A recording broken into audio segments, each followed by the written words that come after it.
Andy, thanks for joining us. Your thoughts on today's performance? I need to apologise to the 1,100 people who came to watch us, to the Port Vale fans who weren't here, who were listening at home. Our performance lacked anything which you need to win a game of football. There was no pride in our performance, individually and collectively. We got outfought, we got outbattled, and we got outplayed. And when all those things happen, you don't give yourself a chance to win a game of football. So what I've said to the players in private will remain that way. As I say, when you don't do the basic things required, you end up on the end of a scoreline like that. Why didn't they do the basic things right today? Why wasn't there any pride? Good question.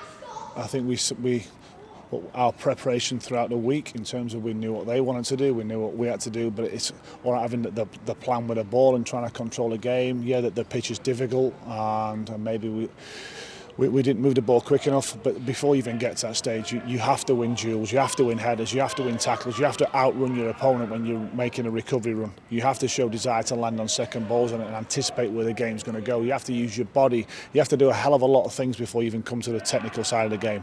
And when you don't, that's what happens.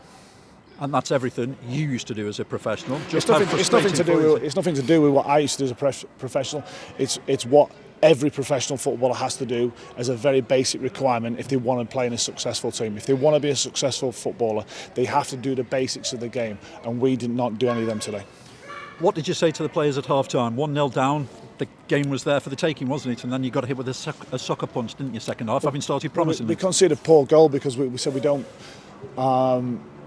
track the wide player well enough, and we don't defend the ball in the box. So we changed the shape at half-time to build with a 4 against their 3, and to try and get more pace on the pitch with Alex and Funds. Obviously, Alex is just going to the building, and Funds is ahead of schedule, so maybe it's the max he could have played, but we tried to change the shape. We tried to play around them more, and we had a few half chances, obviously just before half time, just after half time, and when we didn't give them, but we gave cheap goals away. As I've just said to the players now, you do that, you don't give yourself a chance to win the game. If you're talking about positives, pleasing to see Funso Ojo back out there again. He's missed the last 6 games, but as you say, ahead of schedule in his recovery, he's going to be a key cog in the wheel for you, isn't he, between now and the end of the season? Yeah, it's vital. We keep him fit, we keep him available. He's so important to the group, and yeah, if you want to call that a positive, it's good that he's back out on the pitch. And Alex Myton, he's certainly got pace to burn. 1 or 2 impressive touches this afternoon for you. Pleasing to get him out there. Yeah, listen, he's not started a game for a long time. He's not completed 9 minutes for a long time. So we obviously have to be careful with him in terms of how he can impact the group straight away. So we have to manage him, and the same obviously with Casper as well. He's not started many games for Barnsley recently. But what I will say about both those players, that they've had a really good impact in the short time they've been with us. Really good personalities, and they want to be part of our group, which is vital. We've got 19 games left now, and we've had internal targets throughout the season. You cannot look at the league table as a professional footballer and think it'll be all right next week. It's all about now. It's about the here and now. It's about the next game and doing all the things you have to do in the next game. Don't be reliant on we'll have another chance next week, because the game doesn't allow you that. And if you think you can get away with that, you're on the end of a scoreline type today. So we have to learn very, very quickly about that. We don't have to worry about the league table. League table, as I said to the press on Thursday, is about the 46th game, not now.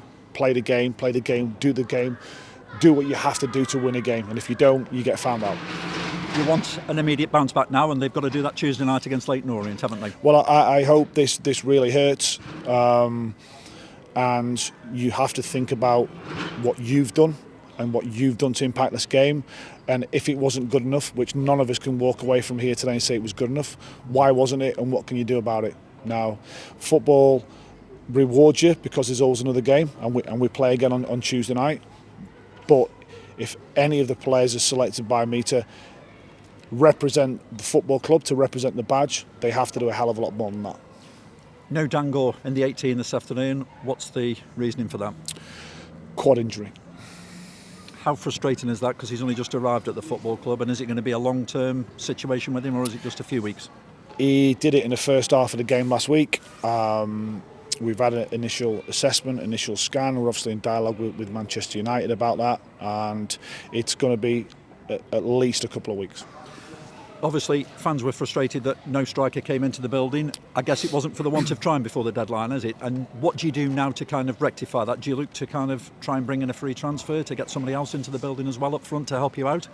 Well, regarding the transfer window, there's obviously a lot of planning goes into it, and a lot of work goes into it. We are where we are. We can't guarantee that players are going to come and want to come to Port Vale. For a variety, we can't guarantee that clubs want to send players to Port Vale. A lot of things have to happen. We're in the market for players. We didn't manage to get them over the line for a variety of reasons. We've now got the group we've got. And let's not moan about that. Let's get on with it.